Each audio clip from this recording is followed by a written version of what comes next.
कहीं लाश जल जाने के बाद बांसों की मदद से खोपड़ी पर जरने लगा।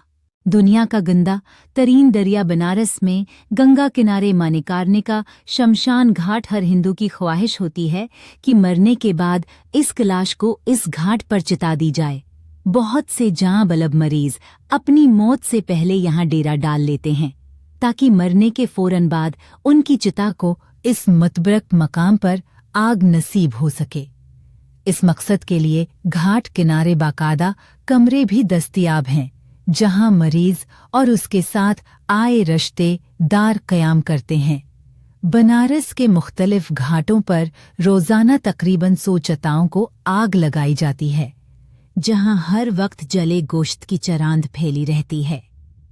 लकड़ी महंगी होने की वजह से बाज़ औक़ात चिता को जलाने वाले मुतवफ़्फ़ी के लवाहक़ीन के जाने के बाद लकड़ी बचाने के लिए उद जली लाश को ही खींच तान कर गंगा बर्द कर देते हैं, जहां अक्सर उद जली लाशें पानी में तैरती नज़र आती हैं।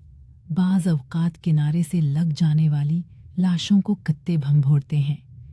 इन लाशों की राख गंगा में बहा दी जाती है और उसी पानी में यात्री खुद को गोते देकर स्नान करते हैं और अपने पाप धोते हैं। इस मकाम पर गंगा दुनिया का गलीज तरीन दरिया बन जाता है। बनारस के ये चिता घाट जमीन पर जहन्नम का मंजर पेश करते हैं, जहां कहीं अर्थियां पड़ी होती हैं तो कहीं चत्ता में मर्दे की लाश आग से अकड़ रही होती है। लकड़ी और चत्ता को आग लगाने वालों से मूल तोल करते लोग बम चुकती है।